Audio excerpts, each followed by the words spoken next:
E aí, galera, beleza? A gente vai dar continuidade aqui para as aulas de revisão das obras de filosofia da UFPR. E hoje eu não pude participar presencialmente da aula, mas eu estou fazendo aqui um vídeo e eu vou aproveitar para deixar ele um pouco mais detalhado, né? Então a gente vai falar aqui sobre a obra de John Locke, filósofo empirista lá do século XVII, morreu no iníciozinho do século XVIII, que é considerado também o pai do liberalismo. Enfim, a gente vai tratar sobre ele, em especial aqui, né, nessa obra, sobre os dois livros que compõem a obra indicada. No primeiro livro, a gente vai falar sobre o inatismo e suas falhas. Esse não é o título da obra dele, né? Esse é o título que eu coloquei porque fica bem óbvio. Porque nesse primeiro livro ele justamente vai criticar isso, ele vai criticar a ideia de inatismo e vai criticar, vai demonstrar suas falhas, as falhas dentro do princípio do inatismo, onde existem ideias inatas, né? Então, para isso, a gente tem que entender o que é inatismo. Bem, o inatismo parte do princípio de que existem ideias inatas, essas ideias inatas, universais, são verdades absolutas ou máximas, elas vêm para nós antes da nossa existência, elas estão em nós mesmo antes da gente nascer, né? E tem algumas características que são as principais características que o John Locke critica. Uma das características é quando essas ideias inatas são enunciadas, elas são faladas, elas são prontamente compreendidas. Ou seja, no momento que você chega a uma ideia inata, ela já é compreendida por si mesma. Ela não precisa de explicação. Tá? Como que a gente chega nessa ideia inata? Bom, quando a gente atinge um estado de razão. Segundo os filósofos inatistas, nós atingiríamos as verdades universais através da razão. Essas ideias são universais, como falei, e elas precisam de consenso universal, porque senão não seria inata, né? Se houvesse alguém que conseguisse discordar dessa ideia, ela não é inata. Então ela precisa de consenso universal. E se ela precisa de consenso universal, ela é inquestionável. E como eu falei, ela é evidente em si mesma, ou seja, elas são prontamente compreendidas, elas não precisam de explicação, elas já estão prontas para serem entendidas. Bem, vamos às críticas que o John Locke faz. A primeira crítica eu acho bastante interessante, ele usa o exemplo de crianças na obra inteira, se essas ideias já estão presentes em nós, mesmo antes da gente nascer, por que as crianças já não reconhecem essas ideias desde cedo? Por que essas crianças, os pequenos mesmo, antes mesmo deles desenvolverem qualquer tipo de razão, eles não reconhecem essas ideias inatas? Essa já é a primeira falha. E outra, os inatistas poderiam argumentar que demanda do uso da razão para poder conseguir fazer isso, para poder conseguir chegar a essa ideia inata. Poxa, segundo Locke, usar a razão não é critério para definir se uma ideia é inata ou não. E esses são os porquês. Porque se assim fosse, qualquer ideia que nós chegamos através da razão seria inata. Qualquer ideia que a gente chegaria usando a razão seria uma verdade universal. Nós sabemos que não é assim, né? Se a razão é faculdade de deduzir, se a razão, o que é a razão? Razão é a faculdade, a possibilidade de você conseguir chegar a uma conclusão chegando a usando alguns preceitos, alguns princípios. Só que esses princípios, eles são apreendidos, eles são pegos de fora. Logo, a razão não pode chegar a... O resultado da razão não pode ser inato. Por quê? Porque os princípios que nós usamos para chegar nessa conclusão, eles vêm de fora. Eles não estão em nós. Eles não estão intrinsecamente ligados à nossa mente. Eles não estão lá desde o princípio. Então, aí já é outro furo que o John Locke encontra. E outra que eu acho bastante interessante, como eu falei, ele usa bastante o exemplo da criança. Criança, ela desenvolve razão em algum momento da infância, né? Razão é o processo de racionalizar. Você tem o princípio A, o princípio B, que geram o princípio C. Isso é razão. É você ver essa linha de causa e consequência.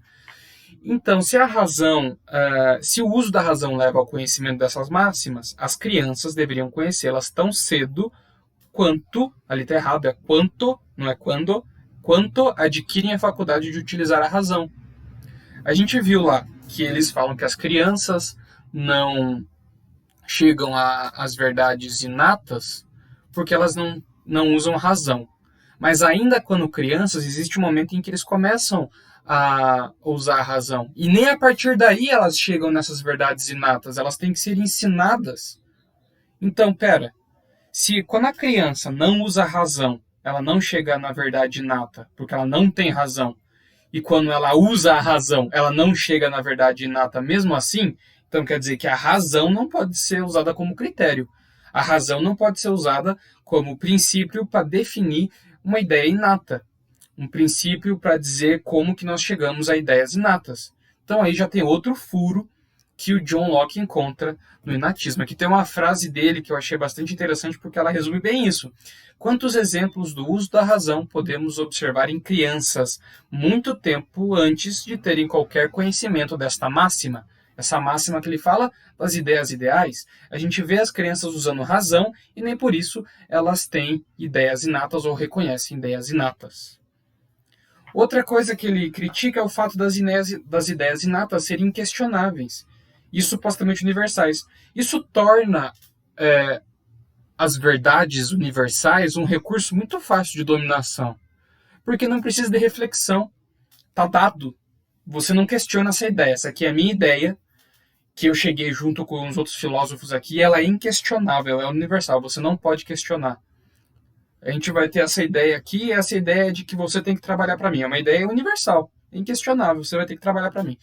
Né? Então, assim, esse é um princípio usado como um ótimo recurso de dominação. As ideias inatas não serem questionadas ou questionáveis é um ótimo recurso de dominação. E ainda assim, outro ponto, elas serem evidentes em si mesmas, elas serem autoexplicativas. Mesmo que elas sejam autoexplicativas, essa autoexplicação depende de preposições, depende de princípios, depende de coisas que não são inatas, que não são universais. Né? Qualquer explicação é composta de certas partes, e essas partes não são universais. Mesmo quando uma coisa se autoexplica, ela é composta por partes que não são inatas. Então, mesmo que a coisa se autoexplique, ela não pode ser dita universal. Tá bom? Então, é bastante interessante isso. Ele critica logo naquele primeiro livro dele, o que ele fala? Ideias inatas não existem. Nós não nascemos com ideias inatas. Nós não nascemos com conhecimento. Nós nascemos com a possibilidade de aprender, com as faculdades de conhecer. Nós não nascemos com conhecimento.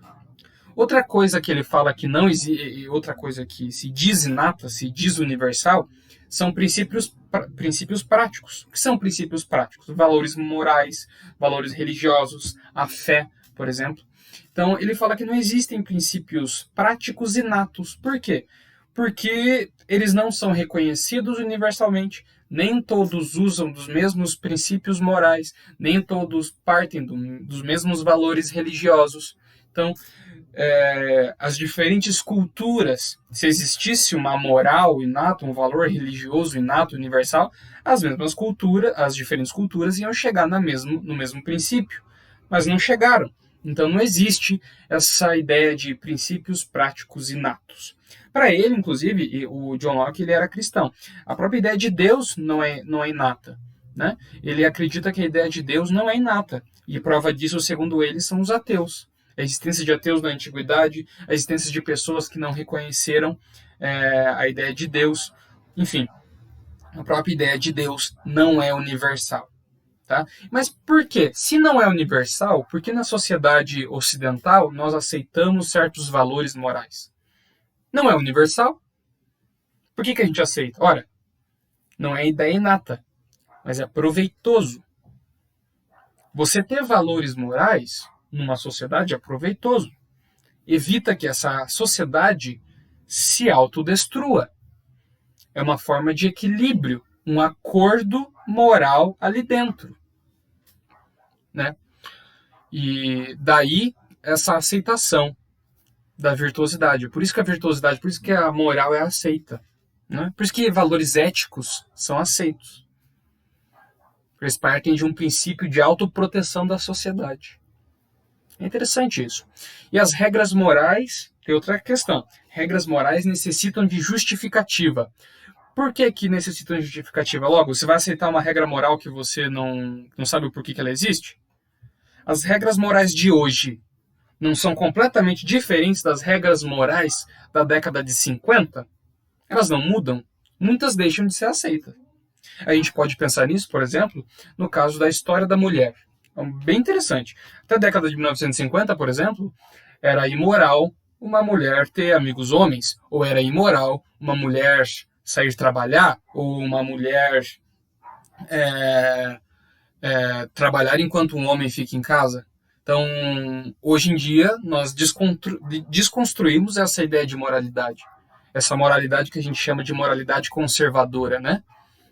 Por quê? De onde nascia essa moral? Ela tinha justificativa? Ora, para o sistema machista, para o sistema patriarcal, sim, ela tem justificativa. Para nós, ela tem justificativa? Nenhuma. Atualmente não tem nenhuma.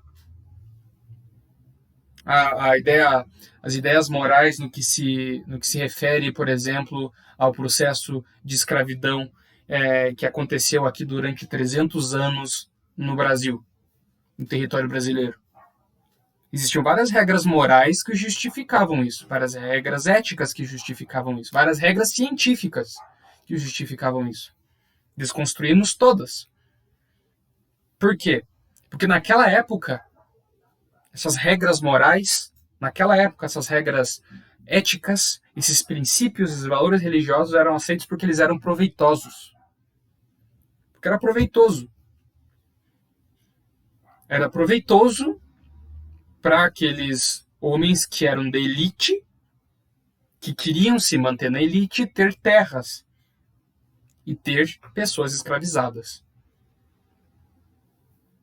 Então a gente vê que essas regras morais, esses valores éticos, eles não são universais, partindo do princípio que eles são completamente modificáveis, né? Eles são desconstruídos. E eles precisam de justificativa para existir. Hoje em dia tem uma série de regras morais que precisam de justificativa para existir. E princípios inatos que se autoexplicam não precisaria de justificativa. É autoexplicativo. Logo, regras morais não são inatas.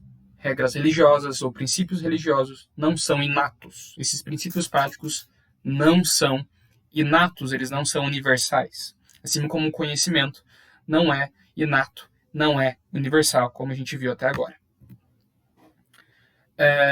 Aqui já falei isso, eu acho, né? Além de não ser universais, necessitam de justificativa. Os princípios morais, além de não serem universais e necessitarem de justificativa, tá? A composição da frase está estranha. Os princípios morais são constituídos de ideias não inatas, sendo assim, não podem ser inatos. Ou seja, o que essa frase quer dizer? Essa frase está bem mal construída. Mas o que ela quer dizer? Que os princípios morais, eles são feitos de... Que nem eu havia falado antes. Eles são constituídos de verdades que não são inatas. E se em parte eles não são universais, logo no todo ele também não é universal. E no livro 2? No primeiro livro, o Locke ele se reservou a explicar por que não existem ideias inatas, a tentar desconstruir o inatismo e mostrar que nós não nascemos com conhecimento. Nós não nascemos com regras morais. Nós nascemos, porém, com a possibilidade de conhecer, com as faculdades de conhecer. Como que nós conhecemos? Vamos lembrar que Locke ele era empirista. Empirista significa que, para ele, as ideias nascem da experiência. E a experiência em dois campos. No campo do sensível, através da sensação, ou da percepção, ele chama também de percepção, ou na mente, através da reflexão. Então, no sensível acontece através da compreensão, da apreensão de ideias pelos sentidos. Então, visão, olfato, tato, audição, paladar, escuta. E no campo mental, através da reflexão sobre o que ele chama de operações. Operações mentais. O que são essas operações mentais? Emoções, questionamentos, dúvidas, certezas. Então essas são operações mentais, e quando nós refletimos sobre essas operações mentais, nós chegamos a outras ideias, chegamos a conhecimentos. Assim como se nós absorvermos textura, cor, nós chegamos a outros tipos de conhecimentos, só que conhecimentos do mundo sensível. Então é sempre através da experiência, tanto externa quanto interna. E essas experiências, para o Locke, geram tipos de ideias. As ideias têm dois tipos principais: a ideia simples, que é a unidade, é a coisa mais básica, que são assimilados então ali pelos nossos sentidos, que elas não podem ser formadas nem destruídas. Como assim, professor? Olha, cor. Nós sabemos o que é vermelho.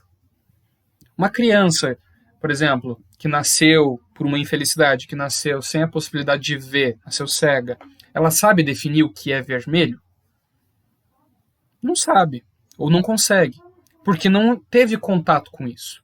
Você, ou por outro lado, nós, conseguimos criar uma outra cor? Conseguimos criar uma textura que nós nunca sentimos? Um sabor que nós nunca sentimos? Então, essas características são chamadas de ideias simples. Elas são irredutíveis, você não consegue criar ideias novas, porque você não teve contato com ideias novas, com essas ideias simples novas. Né? Então, isso me vem na cabeça um escritor de ficção científica, o H.P. Lovecraft, e tem um conto bastante interessante chamado A Cor que Veio do Céu. É uma cor nova, que ninguém havia visto, que leva as pessoas à loucura. Faz sentido, né? Você já conseguiu imaginar o terror que é ver uma coisa que nós não conseguimos imaginar? Então, é isso. A gente não consegue imaginar uma cor nova. Nós não conseguimos imaginar ideias simples novas, que nós já não tenhamos entrado em contato. Tá? E ideias complexas é justamente a relação dessas ideias simples. Por isso que eu falei que ideia simples é unidade, é o básico. Porque com a unidade, com o básico, nós criamos ideias complexas. Com cor, com textura e com sabor, nós criamos uma ideia complexa de comida, ou alguma comida específica. Né? E ideias complexas, por sua vez, já se dividem em outros grupos. Existem ideias complexas de modo. Ou seja, essas ideias complexas de modo, elas não existem por si mesmas. Como assim, professor? Para existir, elas precisam ser feitas de ideias simples. Para existir, a gente precisa ter características simples para associar a elas. Tem um modo simples, composto por uma variação de ideias simples, como, por exemplo, uma dúzia. A gente não consegue imaginar uma dúzia sem um conjunto de 6 coisas, sem unidades. Uma dúzia não existe se não existirem as ideias simples que formam ela. O modo misto, que é um pouco mais complexo, que constitui um conceito complexo, é feito por várias ideias simples. Né? Esse modo misto é a beleza. A beleza é modo porque ela não existe sem cor, sem textura, sem audição, por exemplo, sem o som, se não for música. Então a beleza é complexa, ela é mista, é um modo misto, porque ela é feito de várias ideias simples, só que ela não existe sem essas ideias simples, ela não existe se nós não juntarmos essas ideias simples. Tá? E também tem as ideias de relação. As ideias de relação, elas são diferentes da ideia de modo, porque elas nascem de comparação entre ideias simples. Por exemplo, espaço. Espaço é uma ideia complexa de relação entre o aqui e o lá. O tempo é uma ideia de relação entre o agora e o depois, o agora e o antes, né? São ideias de causa e efeito, relação entre duas ideias simples, duas ou mais ideias simples.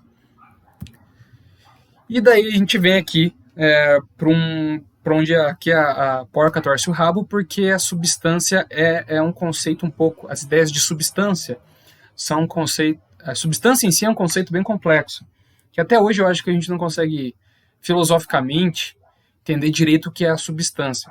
Porque a substância é a matéria. É aquilo que dá forma ao que a gente percebe.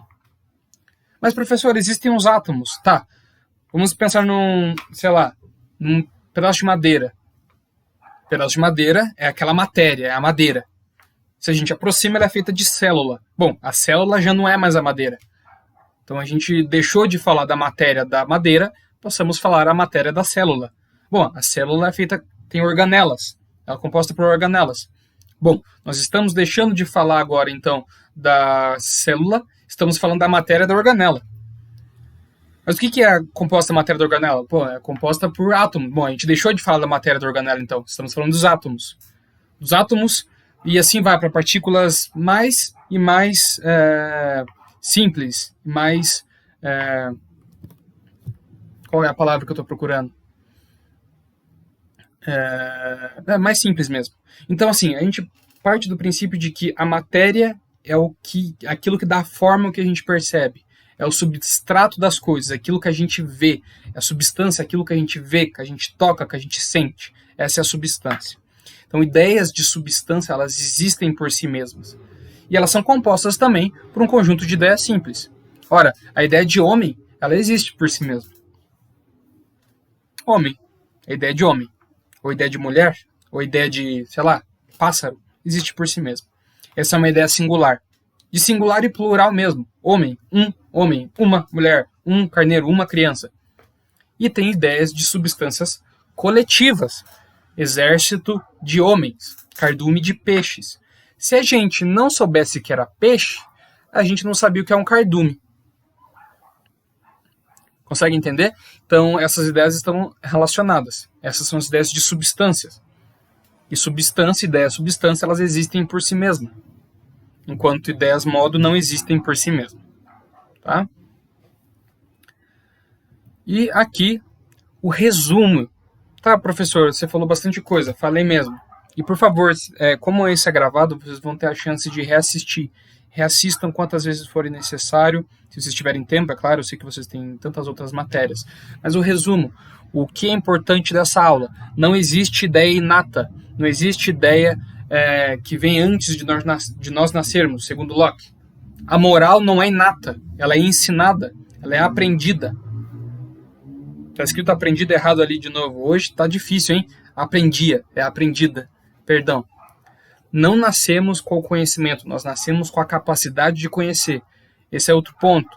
Nós, através das nossas sensações, percepção, através da nossa reflexão no campo mental, nós criamos ideias, nós absorvemos ideias simples, essas ideias simples formam ideias complexas, que, como nós vimos, realmente são bastante complexas. A ideia de beleza, que não existe sem as suas ideias simples, ou a substância homem, ou a substância mulher, a substância carneiro, que até existe, a gente consegue olhar para ela e perceber a sua existência, sem a necessidade das suas partes separadas, né? Que é a ideia de substância. Então, através dessa construção, nós chegamos ao conhecimento. É uma série de passos. Nós temos a capacidade de seguir por esse caminho. Nós não nascemos com o conhecimento em nós. Nós nascemos com a capacidade de conhecer. Conhecemos por meio dos sentidos. Interno, reflexão. Externo, sensações ou percepção. E, através da experiência, chegamos à ideia. A ideia, que é o conhecimento. O conhecimento, essa parte é muito importante, essa ideia, ela é objeto do pensamento, tá bom? Então, essa é a aula. Como eu já falei na aula que eu dei semana retrasada, não substitui a leitura do texto, mas já dá uma boa ajuda. Né? Esse aqui são os pontos que eu acredito que podem ser cobrados. Não acredito que eles vão talvez na segunda fase de filosofia, mas não acredito que eles vão complexificar tanto, tá? Então, por favor, se não leram, tentem ler o texto. Vocês têm total liberdade de procurar outros materiais no YouTube ou me mandar um e-mail para que eu possa esclarecer qualquer dúvida que tenha ficado dessa aula, beleza? É isso. Daqui eu me despeço de vocês. Até mais.